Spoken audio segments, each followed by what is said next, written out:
quiero hablar esta noche sobre el hogar. En el Salmo 11 hay un pasaje familiar que muchos de ustedes conocen. Si los cimientos son destruidos, ¿qué podrá hacer el justo? Si se destruyen los cimientos. Y el fundamento de cualquier sociedad es el hogar. Y luego un versículo que lo acompaña, el Salmo 82. Estas palabras: no saben ni entienden, caminan en tinieblas.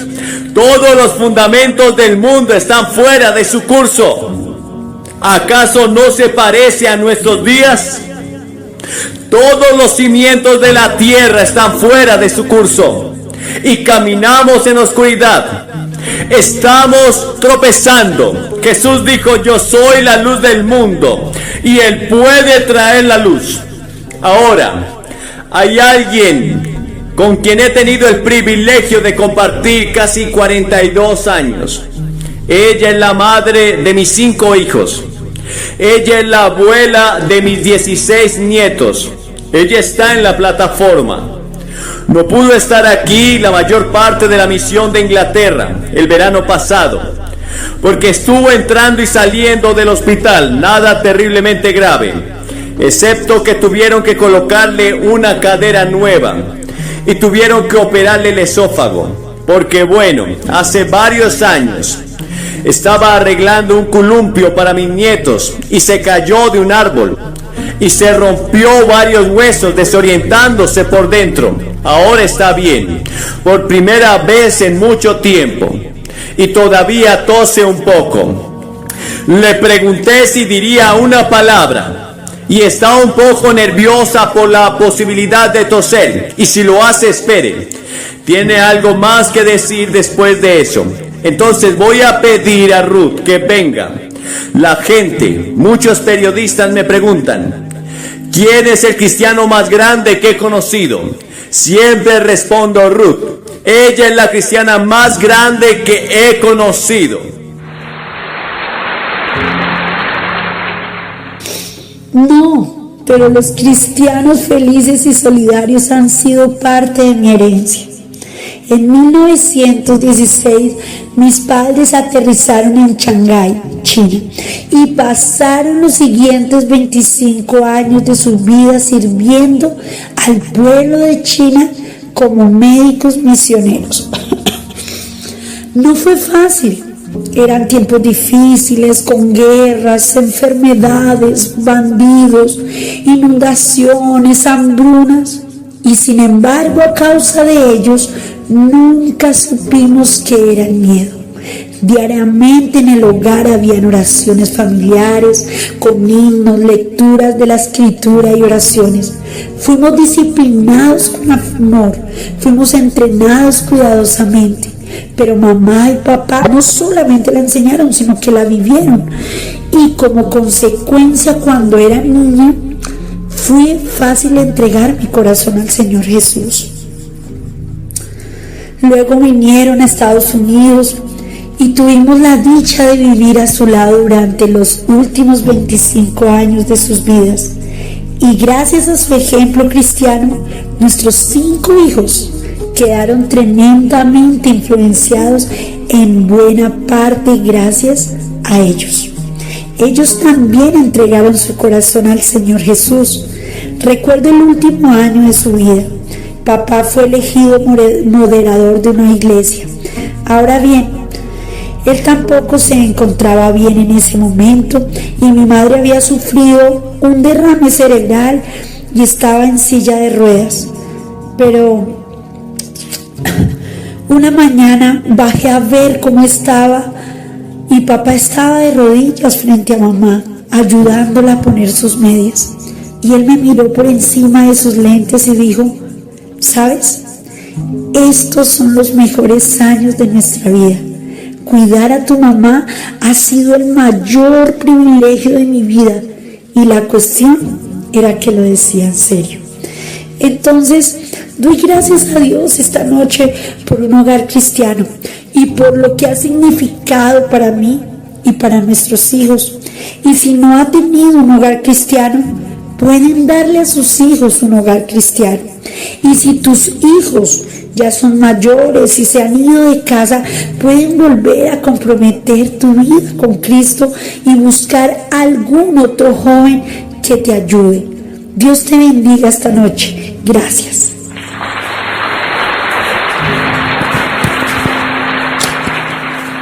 Es la primera vez que habla en al menos 18 meses y se lo agradezco mucho. Creo que todos somos conscientes de que algo anda mal en nuestros hogares. Alguien ha dicho que todas las bodas son felices, es la convivencia posterior lo que causa todos los problemas. Y hay algo de verdad en eso. Un psicólogo estadounidense dice: el matrimonio es un infierno silencioso para aproximadamente la mitad de las parejas estadounidenses. Ahora, ¿qué está pasando? ¿Se puede revertir la marea? Porque lo mismo podría decirse tal vez del Reino Unido, de Irlanda, o de cualquier gente que esté mirando o escuchando. Y quiero hacerles esta pregunta sobre la escritura que leímos. ¿Su casa está construida sobre una base sólida? ¿Lo es? Cuando lleguen inundaciones de tristeza, o todas las tentaciones, o todas las adversidades de guerra, muerte, juicio, ¿se mantendrá su hogar en pie? ¿Está en una base sólida? Los investigadores sociales están descubriendo que en los tiempos de estrés, en lugar de unir a las familias, muchos cónyuges les resulta más fácil huir de la lucha. Con las emociones abrumadoras que generan las tragedias familiares, prefieren huir. Una de nuestras familias más famosas se vio involucrada en una terrible tragedia hace unos años. Su hija fue secuestrada. Se mantuvieron unidos, oraban juntos, trabajaron juntos, pagaron miles de dólares y finalmente ella fue rescatada.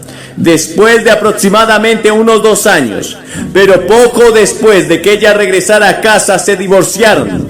Las emociones, el estrés, la tensión fueron demasiado grandes para esa familia y se rompió.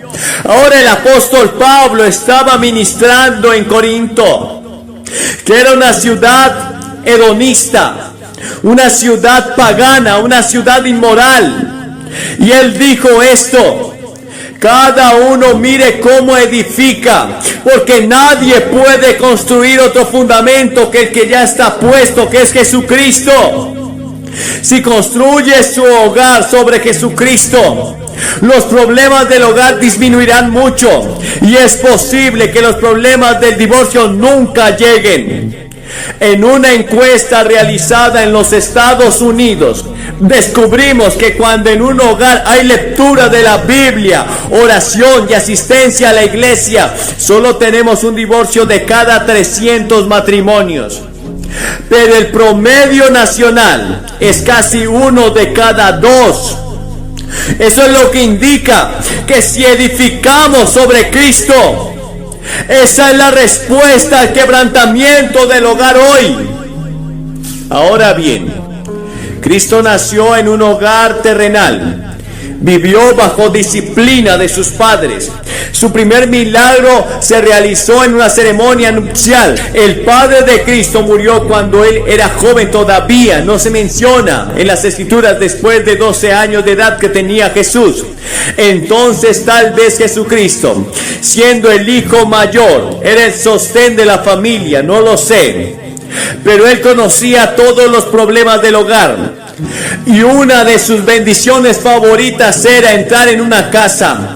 La paz sea con esta casa. Y Jesús dijo que la entrada a la familia espiritual es como la entrada a una familia doméstica. Es por el nacimiento.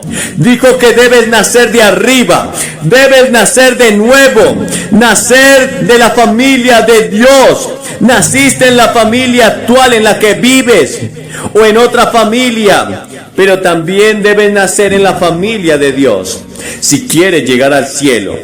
Si quieres que tus pecados sean perdonados, si quieres saber que tienes vida eterna, debes nacer en la familia de Dios por el arrepentimiento de tus pecados y recibirlo por la fe. Ahora bien, Jesucristo abogó por la salvación del hogar.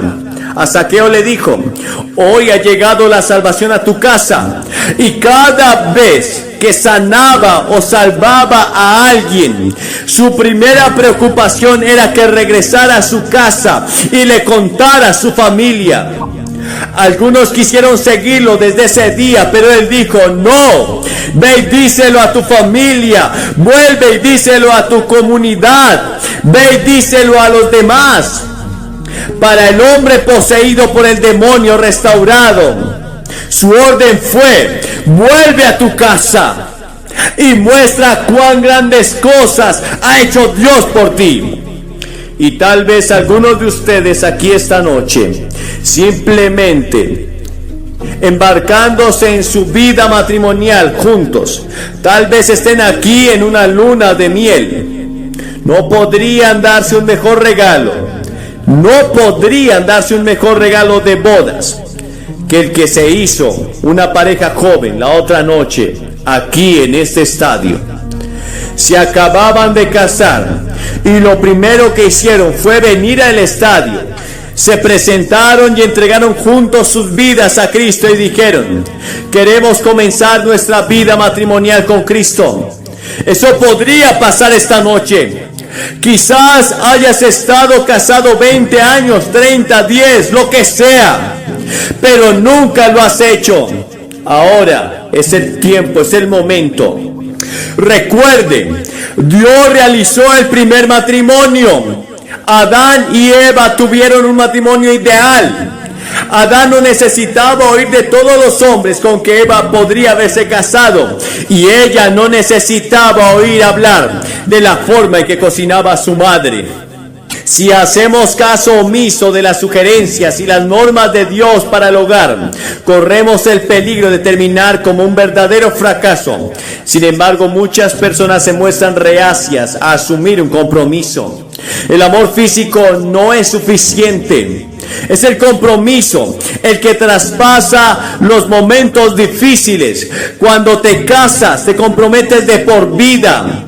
Es el compromiso lo que nos ha mantenido unidos a Ruth y a mí en momentos de estrés, de tensión o dificultad. No pensaríamos en separarnos o divorciarnos sin importar cuál fuera el problema. Tal vez ella sí, yo nunca lo sé. Una vez le dijo a alguien que había pensado en asesinar, pero no en divorciarse. Ahora bien, otra piedra angular del éxito en el hogar y en el matrimonio es el ejercicio espiritual, la oración, la lectura de la Biblia, el compañerismo con otros creyentes. En Deuteronomios capítulo 6 dice: y estas palabras que yo te mando hoy estarán en tu corazón, y con diligencia las enseñarás a tus hijos. ¿Das las gracias en la comida? ¿Oras durante la comida? ¿Tienes oración en tu hogar? ¿Alguna vez usted y su esposa leen la Biblia juntos? Y luego, en tercer lugar, un hogar exitoso debe basarse en un esposo y padre dedicado. Como ya dijimos hace un momento, escuché acerca de un clérigo antes de que nacieran los niños, que escribió un artículo sobre los 10 mandamientos para criar a los niños. Después de tener el primer hijo, escribió un artículo cambiando el título y dijo: 10 sugerencias sobre cómo criar hijos. Después del tercer hijo, escribió 10 consejos sobre cómo criar hijos. Después del quinto hijo, no volvió a escribir. Ahora bien, yo solía ser muy autoritario sobre cómo criar hijos, hasta que tuvimos 5 y dejé que mi esposa se hiciera cargo de eso. E hizo un trabajo fantástico. Déjame decirte, es una gran responsabilidad. Cuando un hombre ama a su esposa como Cristo amó a la iglesia, es fácil para la esposa someterse al marido. La imagen aquí no es la de un poderoso potentado sentado en el trono y gobernando a sus súbditos con una mano de hierro. Esto se parece más bien a un director de orquesta de pie sobre su palco, dirigiendo una sinfonía, delicado pero tenue. ¿Es esa clase de marido usted? La Biblia dice: vive gozosamente con la esposa de tu juventud. No dice: sal y búscate una mujer más joven. Dice: vive con esa esposa de tu juventud, con la que te casaste cuando eras joven. Debes ser fiel. ¿Cuántos hombres llegan a los 40, 50, 60 años y quieren demostrar su virilidad y salir a buscar algo joven? Eso no es compromiso. Eso es un pecado contra Dios. Leí un artículo en un periódico en el que se hablaba de varias películas recientes que abordan el adulterio como una experiencia de crecimiento positivo. Nunca creas algo así. Eso destruirá nuestra cultura tan rápido como cualquier otra cosa. La Biblia dice que la infidelidad es el camino al infierno. Y en cuarto lugar, un hogar exitoso debe tener una esposa y madre devota. Napoleón dijo: la mayor necesidad de Francia son las madres. Uno de los vicios que está afectando a nuestras esposas y madres hoy en el mundo es el alcoholismo y las drogas. Verás, no tienen a Cristo a quien acudir. Y cuando están criando hijos y cuando están casadas, necesitan un recurso, necesitan ayuda. Y eso viene de Dios, una relación con Dios. Así como el esposo, para ser el esposo correcto, necesita a Cristo, así para ser la esposa o la madre apropiada, usted necesita a Cristo. Muchos no tienen a Cristo, entonces recurren a otra cosa que los ayude. Un hogar cristiano tiene una madre y una esposa devota. Ahora sé que en los lugares como en los de Estados Unidos, Michigan, donde hay un gran desempleo, las mujeres tienen que ir a trabajar. Y quiero felicitarte por ayudar en el hogar y estar dispuesta a sacrificarte por ganar dinero para ayudar en el hogar durante una época de depresión, de recesión o de falta de ingresos en el hogar. Y en quinto lugar, un hogar exitoso se basa en niños disciplinados y obedientes. Ahora los niños pueden absorber cualquier cantidad de amor y disciplina, siempre que ambos se mantengan en equilibrio. Escuché a un psiquiatra decir en la Universidad de Columbia hace algunos años en Estados Unidos: si sus hijos se rebelan, conserven amor a toda costa y lo superarán. Y cuando superen ese periodo, el amor no desaparecerá, estará allí y no tendrás que restablecer nada. La Escritura dice: instruye al niño en su camino. No el camino que él tomaría, sino el camino que debe tomar. Y debemos hacerlo dando ejemplo de amor y disciplina juntos y en equilibrio entre nosotros. Y cuando seas viejo, dice la Escritura, no se irá, no se apartará del Señor. Él volverá algún día como el hijo pródigo. El padre nunca dejó de amar a ese hijo hasta que regresó. Tu hijo, tu hija volverán si los has formado correctamente cuando eran niños y has vivido el ejemplo de Cristo delante de ellos. Pero si no has vivido un ejemplo delante de ellos, no esperes que Dios haga grandes milagros. Podría hacerlo, como les mostré en un momento, aquí mismo, lo que está haciendo en algunas familias en este momento. Tus responsabilidades sociales y domésticas hacen que tu respuesta individual a Cristo sea mucho más significativa. Por otro lado, si estás aquí con parte o toda tu familia esta noche y el Señor te dice, como invitó a Noé, entra tú y tu casa en el arca, la escritura dice ven. Marido y mujer se acercan juntos, padre e hijo vengan juntos, hijos y madres vengan juntos, quien quiera que seas. Si escuchas la suave y apacible voz de Dios en tu interior impulsándote y diciendo, este es el camino, ande por él. Venga con su familia o vengan solos, pero no se marche de aquí hasta reconocer que Cristo es su Señor, debido a que no puede ser el tipo correcto de esposo o padre, no puede ser el tipo correcto de madre o esposa o hijo en el hogar sin Cristo. Y una vez que hayas escuchado el mensaje, como lo has escuchado esta noche, tu responsabilidad es tan grande porque Él dice, ahora es el tiempo aceptable, hoy es el día de salvación. El que endurece su corazón siendo reprendido muchas veces será cortado repentinamente y sin remedio. Y ahora quiero leerle una carta que dice así: querido Dr. Graham, tuve que escribirte una carta para contarte lo que había estado pasando desde hace un año. Hace un año estaba firmando mis papeles de divorcio. Mi esposo era un minero que estaba en huelga. Mis hijos estaban hechos pedazos, hechos jirones a causa de todos mis pecados y habían llegado a la delincuencia y a las drogas y al alcoholismo. Mi hija estaba terminando la universidad, pero no encontraba trabajo y estaba totalmente desmoronada. Todo estaba siendo destruido en mi vida. Durante muchos años practiqué el ocultismo. Leí las cartas de la fortuna e iba camino al infierno hasta que finalmente lo encontré con la destrucción de mi hogar.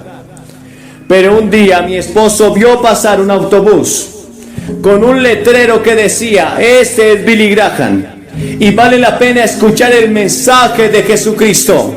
Él lo ignoró por algún tiempo, pero de repente ese autobús seguía pasando por el lugar donde mi esposo trabajaba, hasta que él no pudo resistirlo. Él fue a una cruzada y aceptó a Jesús en su corazón. Luego me llevó a mí.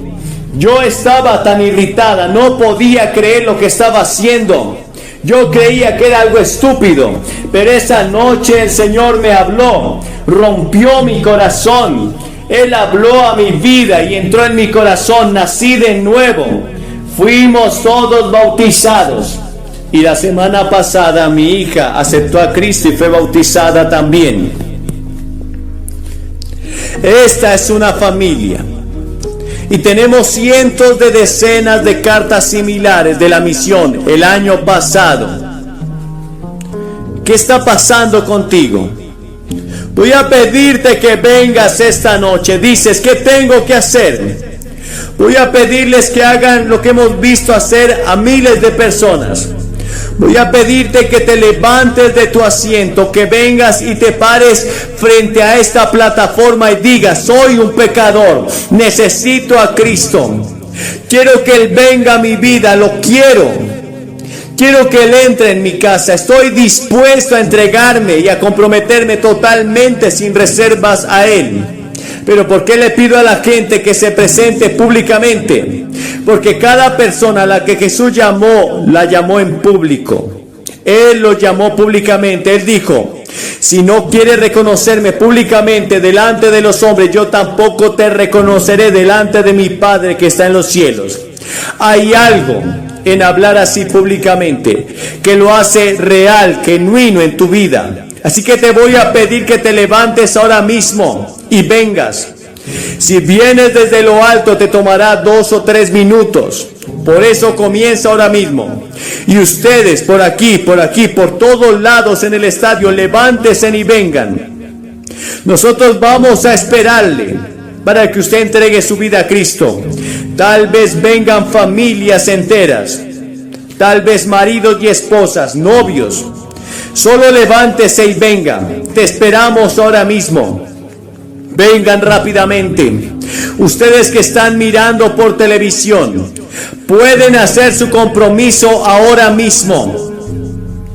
cuando ven que cientos de personas vienen aquí para hacer su compromiso en este gran estadio. Ustedes que están mirando en cualquier lugar, puede hacer su compromiso esta noche de entregarle su vida a Cristo. Él transformará tu vida, tu familia, tu casa, tu descendencia. Vamos, queremos orar por usted. Levántese y reciba a Cristo en esta hora. Y ahora quiero que abra su Biblia en el capítulo 10 de la primera carta a los Corintios. El capítulo 10 y el verso 13 de la primera carta a los Corintios. No nos ha venido ninguna tentación que no provenga del género humano, pero fiel es Dios que dará juntamente con la tentación la salida para que pueda soportar. En 1981 se estrenó una película en Hollywood llamada Carrozas de Fuego.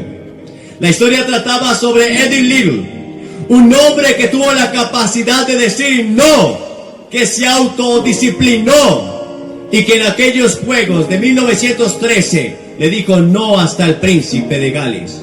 Porque aquel príncipe le pidió que corriera en la carrera, porque todo el mundo sabía que era el hombre más rápido en los 100 metros planos. Pero él dijo que no, porque era un día domingo, día del Señor, y eso iba en contra de sus convicciones religiosas. Y el mundo se asombró, pero él no estaba dispuesto a quebrantar sus principios religiosos. Y todos saben la historia de cómo este hombre luego se enlistó en la marina y fue a pelear en la Segunda Guerra Mundial, y allí fue capturado por los japoneses y murió en un campo de concentración.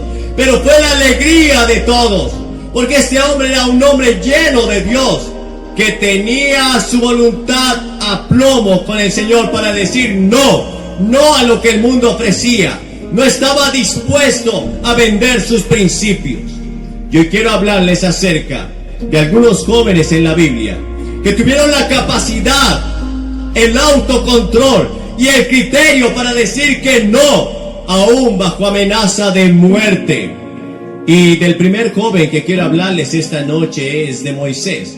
Muchos pensamos en Moisés como un hombre de barba blanca, de cabellera anciana, pero fue en su juventud donde tomó decisiones que luego lo llevaron a la grandeza, cuando rehusó llamarse hijo de la hija de Faraón y estuvo dispuesto a sufrir con el pueblo de Dios antes que deleitarse de los placeres temporales del pecado. Y este no en su juventud lo llevó a la grandeza. Pero vemos todo lo que está pasando en América. La gente está yendo tras la vanidad. La gente está yendo tras el desorden. Viven en el placer. Su Dios se ha vuelto el sexo, el placer, los deseos desordenados, y no tienen la capacidad de decir no. Pero ese no en tu vida temprano te llevará a la grandeza. Pero si al contrario, hoy dices que sí a todo lo que el mundo te ofrece, lo que el diablo te ofrece y lo que tu propia carne quiere que hagas, eso te llevará a la destrucción. Morirás en pecado. La Biblia dice: la paga del pecado es la muerte, mas la dádiva de Dios es gozo y vida eterna para aquellos que viven conforme a la voluntad de Dios. Y luego vemos la historia de José, otro joven que estuvo dispuesto a decir que no, aún bajo pena de muerte. Todos conocen la historia, cómo a través de una serie de circunstancias fue vendido como esclavo por sus hermanos a Egipto y llegó a la casa de Potifar, y allí la gracia de Dios estaba sobre él, porque este hombre caminaba con Dios, porque él no estaba dispuesto a vender sus principios. Él seguía a Dios aún bajo toda circunstancia. ¿Saben? El problema de América es que vivimos envueltos en los placeres. Es que hay veces los problemas de la paz son más grandes que los problemas de la guerra, porque en ese momento hay relajación y la gente no tiene problemas de vivir conforme a sus deseos y caprichos. Pero José estaba con Dios, él vivía con Dios, Dios estaba con él. Y la esposa de Potifar se enamoró de José. Él era un joven apuesto, un hombre de un buen semblante. La gracia de Dios estaba sobre él y Dios hacía florecer todo lo que José tocaba. y esto produjo en la mujer de Potifar que se enamorara de él y lo fue seduciendo. José era un hombre como tú, como yo, sentía igual que tú y yo, pero él dijo no a sus deseos. Y esta mujer, al ser rechazada, entonces gritó y acusó a José de que era un violador, y José fue llevado a la cárcel. Pero en la cárcel Dios estaba con él, porque él era un hombre que vivía conforme a la voluntad de Dios. No se parece mucho a los jóvenes de hoy en día, que quieren vivir solamente gritando paz y amor, pero no quieren vivir disciplinados. Y estamos viviendo en una época de lapso. Estamos viviendo una época donde los jóvenes han perdido la identidad, donde los jóvenes no saben qué camino tomar. Pero no José. José estaba dispuesto a vivir para Dios, aún en las peores circunstancias. Y a través de una serie de circunstancias que precedieron a estos eventos, José fue elegido gobernador de Egipto, porque un día estuvo dispuesto a decir no. Y aquellos que se disciplinan, que viven para Dios, que buscan la voluntad de Dios, Dios los recompensará y los llevará a nuevos niveles de gloria que ellos nunca esperaban. Luego quiero que vean la historia de Daniel. Daniel fue un joven que vivió en el tiempo de Nabucodonosor. Jerusalén fue tomada y llevada cautiva, y todos los príncipes y los jóvenes de buen parecer y buen aspecto fueron llevados al palacio de Nabucodonosor, el gran rey de Babilonia, para que sirvieran como eunucos. Y allí iba Daniel, con 3 compañeros más. Pero Daniel dijo que no. Dice la Biblia en el capítulo 1 del libro de Daniel, que le ofrecieron los mejores manjares, las mejores comidas, los mejores vinos. Daniel estaba a 500 millas de Jerusalén. Estaba lejos de casa, lejos de sus padres. ¿Quién se enteraría? Podía haberse hecho muy popular viviendo en el exceso. Pero Daniel dijo no, porque antes de querer agradar al mundo, él quería agradar a Dios. Y dijo no, y se autodisciplinó, y dijo que no a la comida que el rey le estaba ofreciendo, porque aunque era una buena comida, era ofrecida a los dioses. Hoy hay muchos dioses en América. Tenemos el Dios del materialismo, tenemos el Dios del placer, el Dios del sexo, lo encuentras en todo lado. Daniel dijo no, y por eso dice la Biblia que Dios derramó sobre él un espíritu superior. En el momento en que fueron presentados estos eunucos que el rey había llevado al palacio para enseñarlos en sus lenguas, para que administraran negocios, no se hallaron mejores hombres que Daniel, Misael, Ananías y Azarías, porque ellos estaban dispuestos a decir no. Y aun cuando el rey Nabucodonosor años más tarde levantó una estatua para que fuera adorada, aquellos 3 jóvenes dijeron no, aún bajo pena de muerte. El rey dijo, está bien, ¿no quieren servir a mis dioses? Serán echados al lago de fuego, serán echados a un horno de fuego. Y ellos dijeron, sepas, oh rey, nuestro Dios puede salvarnos, pero si Él no nos salva, dispuestos estamos a morir por el Señor. Y fueron echados al pozo de fuego, a ese horno de fuego ardiendo. De hecho, ese horno fue calentado 7 veces más. Y allí los arrojaron. Pero de repente dice que el rey vio que habían 4 hombres caminando en ese horno de fuego. Eran 3 los que habían sido echados: Ananías, Misael y Azarías. Pero había un cuarto. Y el rey Nabucodonosor, y veo que el cuarto es semejante al Hijo de los dioses, porque el Señor estaba con ellos. Jesús vendrá en el momento de mayor tentación para librarte. Él no te ha provisto de una tentación que no puedas soportar. Él estará contigo en el momento que tengas que decir no, si quieres hacer la voluntad de Dios.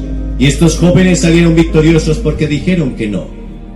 En el momento que a Daniel le prohibieron orar, porque habían dictado un decreto, los enemigos de Daniel lo envidiaban y querían que Daniel fallara o se le hallara algún vicio para poder acusarlo. Pero Daniel no tenía ningún vicio, era un hombre autodisciplinado, un hombre que ejercía el dominio propio. En la segunda carta a Timoteo, en el capítulo 1, verso 7, dice que Dios no nos dio espíritu de cobardía, sino de poder, de amor y de dominio propio. Dios te ha dado la capacidad de disciplinarte. Y Daniel estaba allí, en medio de Babilonia, lejos de casa. Nadie lo veía, pero él sabía que Dios estaba sobre él. Él sabía que Dios le estaba mirando. La Biblia dice que con el temor de Jehová los hombres se apartan del pecado. Y el temor del Señor es entender que Dios está presente en cualquier situación que vivas. Los ojos del Señor estarán sobre ti. Y ahí estaba Daniel. Cuando se dictó ese decreto que no podían orar a otro hombre o a otro Dios que no fuera Darío, Daniel lo supo. Él entró a su cuarto, abrió las ventanas que daban a Jerusalén y oró 3 veces por día. Al hacer esto se exponía a ser echado al foso de los leones. Pero Daniel no iba a cambiar porque un decreto en contra de su rey de reyes y señor de señores se dictara. La única forma en que tú y yo tenemos la oportunidad de no someternos a la ley humana es cuando esas leyes se interponen entre tú y Dios, entre la ley de tu Dios y la ley del mundo. Es la única forma en que podemos desobedecer las leyes humanas. Así como aquellas parteras que un día dijeron no al decreto del rey de echar los primogénitos al río para que los tragaran los cocodrilos. Ellas temieron a Jehová y no obedecieron las leyes del hombre. Si se levanta una ley en esta tierra que va en contra de lo que Dios estableció, es allí cuando tenemos que obedecer a Dios antes que a los hombres, dijeron los apóstoles. Y allí estaban. Allí estaba Daniel, orando al Señor. Cuando fue atrapado por esos sátrapas, cuando fue atrapado por esos magistrados, por esos policías, y lo llevaron ante el rey, y lo acusaron de haber orado a otro Dios que no era él. Y Daniel dijo, yo no he hecho nada malo. He estado haciendo lo que mi Dios me pedía hacer. Y hay una promesa para aquellos que viven conforme a la voluntad de Dios, que seremos librados en el tiempo de angustia. En el Salmo 50:15 dice, invócame en el día de tu angustia, te libraré y tú me honrarás. Y hemos de probar a Dios librándonos en medio de la angustia. Cuando tienes el poder y la capacidad de decir no, aunque de eso dependa tu vida. Hemos escuchado noticias de cómo muchos cristianos están siendo asesinados en Nigeria, en Siria. De hecho, la semana pasada fueron asesinados 200 cristianos que dijeron no vamos a rechazar a Jesús. Cuando ponían un arma en sus cabezas y les decían, solo tienes que negar a Cristo, solo tienes que confesar a otro Dios para que esto te lleve a vivir. Ellos dijeron, no, moriremos por el Señor. Y hoy vemos cómo la gente se está yendo tras los dioses falsos en América y en aquellas partes en el mundo donde ser cristiano es casi popular. Pero eso cambiará. La persecución vendrá. Y Daniel fue echado al foso de los leones. Pero cuando estaba allí en el foso de los leones, el Señor envió un ángel para cerrar la boca de los leones. A la mañana siguiente, cuando el rey Darío vino ante el foso para preguntar, ¿qué pasó contigo, Daniel? Daniel dijo, el Señor Dios a quien yo sirvo, Él me ha librado y Él te librará. Si estás dispuesto a decir que no por el Señor, pero aunque no te librara, si dices que no, tenemos asegurada la vida eterna. ¿Cuántos cristianos perseguidos están creciendo en su fe? La iglesia perseguida está creciendo en su fe. Mientras tanto, en América, el mundo se está yendo tras las filosofías, tras las ideologías. El mundo se está yendo tras el comunismo, pensando que esas banderas rojas nos van a librar. Pero no te librará en el tiempo de la prueba. Solo hay alguien que puede librarte y ese es Dios. Nadie más te podrá librar en el tiempo de la angustia. Habrá un momento, como dijo Pedro, ¿a quién iremos? Habrá un momento en tu vida que el médico dirá, no puedo hacer nada. Habrá un momento en tu vida que los bancos dirán, no puedo prestarte. Habrá un momento en tu vida donde tu familia dirá, no quiero nada contigo. Habrá un momento en tu vida donde tus propios deseos y anhelos no te servirán, donde tus propios dones y talentos no podrán ayudarte. es en ese momento donde aparece el Señor. Pero tienes la capacidad de decir no hoy al pecado, de decirle sí a Cristo, de recibir a Cristo en tu corazón, de vivir para Él, de negarte al mundo, de dejar tus pecados. Y finalmente quiero hablarles de Jesús. Jesús fue tentado por Satanás. En el capítulo 4 de Mateo leemos cómo Satanás vino a tentarle. Luego de que Jesús hubiera pasado 40 días de ayuno buscando la presencia de Dios, entonces vino el tentador a tentarle. Y en ese tiempo de tentación, solo Jesús utilizó un arma. Y es la única arma que tenemos cuando somos tentados. Y es la palabra de Dios. En el libro o en la carta de Hebreos, el capítulo 4 y el verso 12 dice: porque la palabra de Dios es viva y eficaz, y es más cortante que toda espada de 2 filos, que penetra hasta partir el alma y discierne las intenciones y los pensamientos del corazón. Es por eso tan importante que tú memorices la palabra. Debes leer la palabra para cuando venga la tentación puedas enfrentar a Satanás y él huya de ti. Sométase pues a Dios, soporten al diablo y él huirá de vosotros. Y lo primero que utilizó Satanás para tentar a Jesús fue los instintos naturales. Él apeló a los instintos naturales de Jesús. Jesús era tan humano como tú y yo. Él sentía hambre, él sentía sueño, él se cansaba, él tenía mal aliento. Él era tan hombre como tú y yo, y tan Dios como el Señor que está en el trono, el que vive y reina para siempre. Pero después de 40 días, él tenía hambre. Así que Satanás vino y le dijo: si tú eres el Hijo de Dios, dile a estas piedras que se conviertan en pan. El instinto y el deseo de Jesús era humano. Seguramente al escuchar la palabra pan, sus deseos afloraron, sus instintos naturales tomaron vida y fuerza. Y aunque ese deseo era natural, sin embargo la manera de satisfacerlo no lo era, no era legal. Estaba bien sentir hambre, era un deseo natural. Está bien que tú sientas hambre, está bien que tú tengas ganas de tener sexo, pero la manera en que tú satisfaces esos deseos es lo que está bien o mal. El sexo fue dado dentro del matrimonio, pero cuando haces algo por fuera del matrimonio, cuando tienes y haces tu deseo realidad por fuera del matrimonio, eso está mal.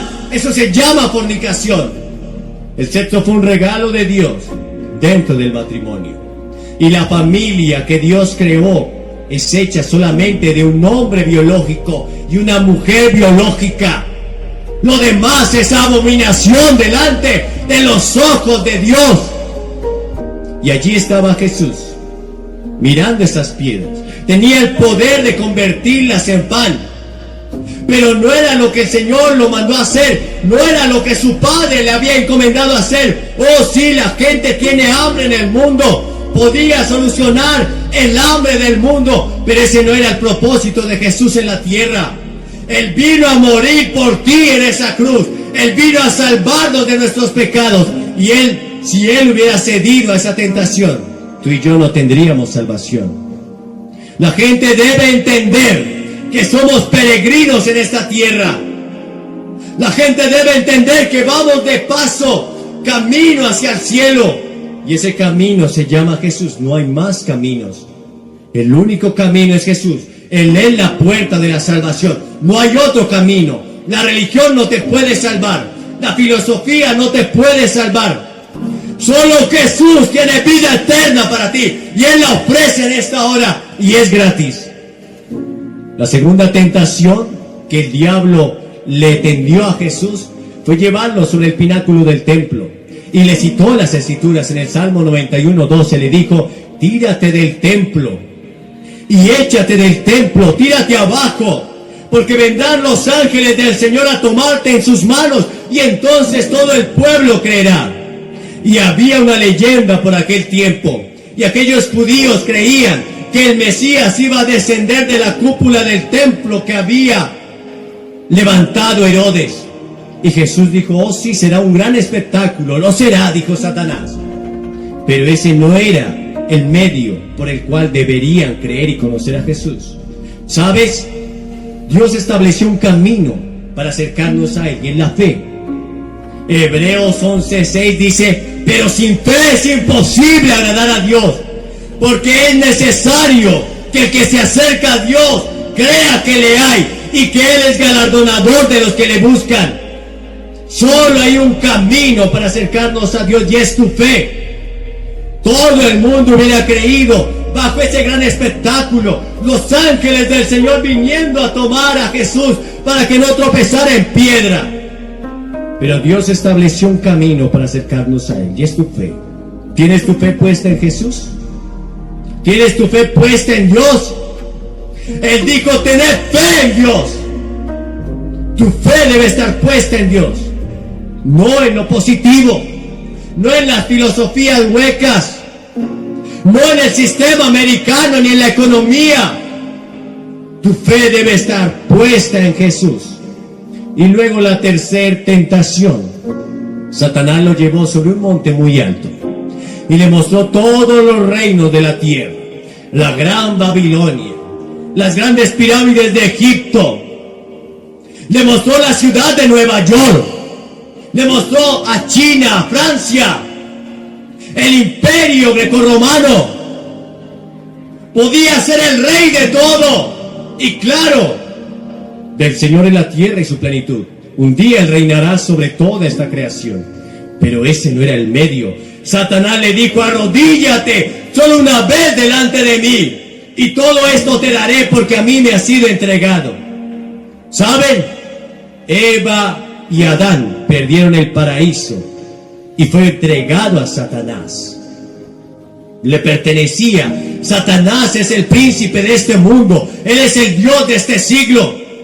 Le estoy ofreciendo su reino. Pero Jesús dijo: no. Al Señor tu Dios adorarás y solo a Él servirás. ¿Saben?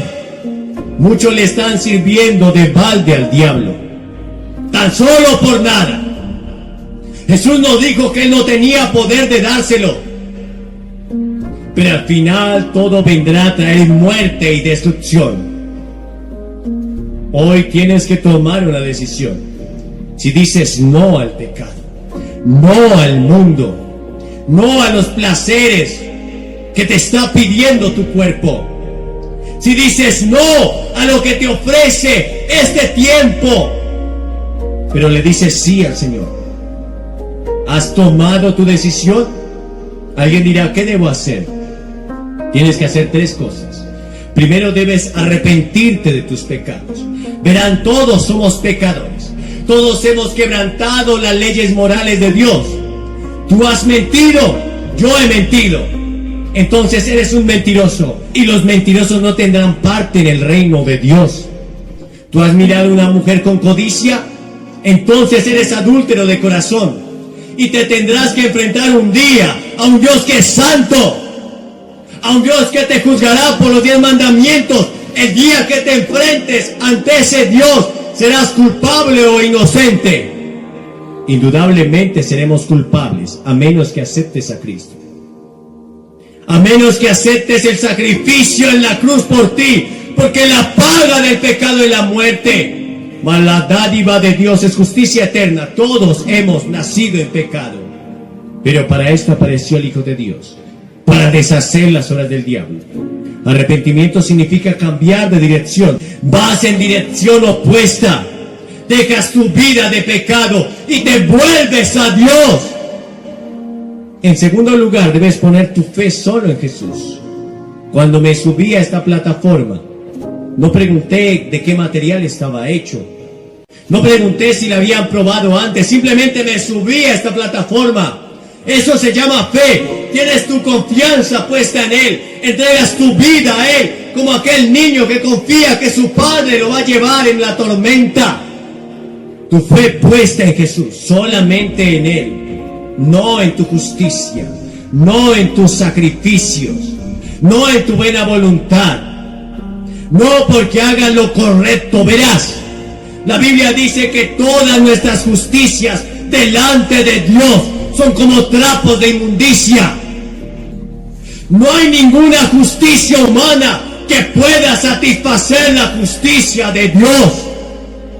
Solamente puedes ir a la presencia de Dios a través de Cristo. Verás, Hebreos 4:16 dice: acerquémonos pues confiadamente ante el trono de la gracia para alcanzar misericordia y hallar gracia para el oportuno socorro. Solo a través de Cristo, solo hay un camino, solo hay una verdad, solo hay una vida, y está en Cristo.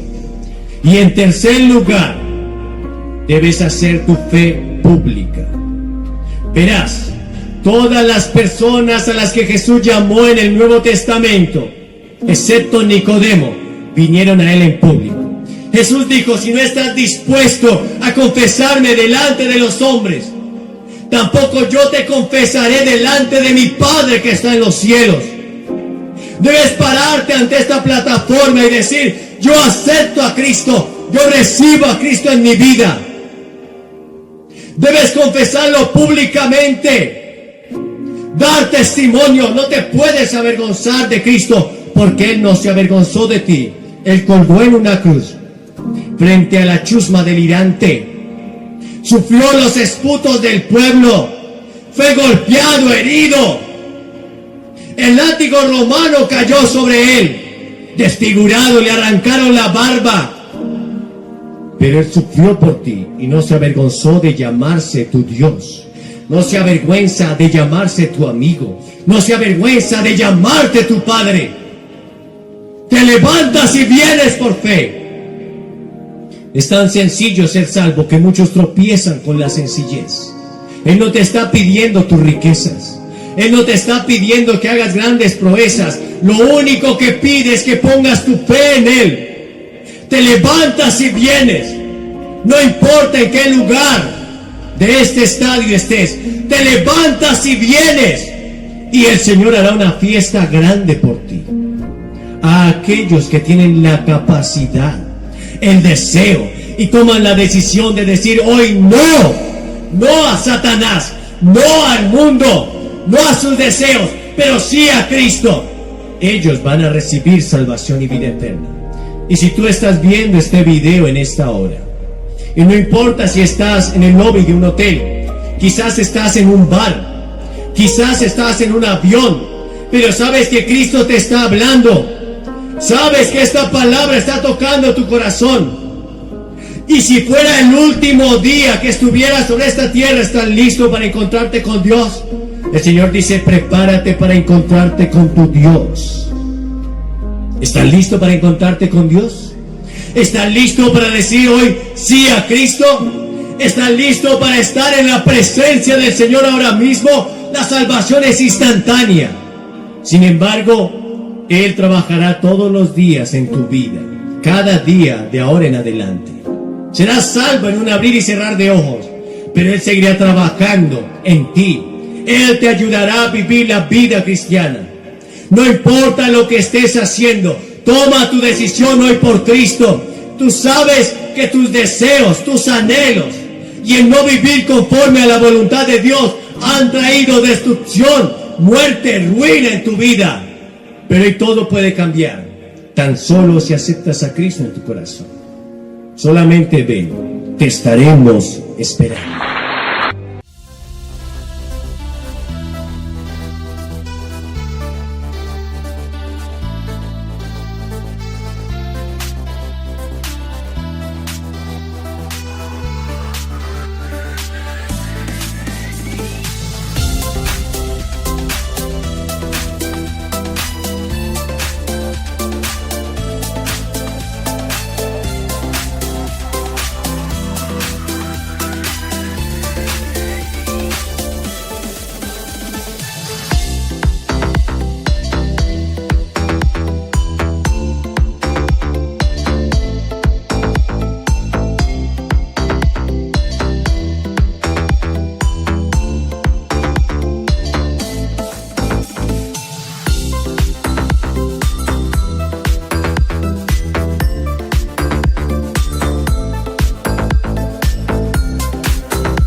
till the day I die.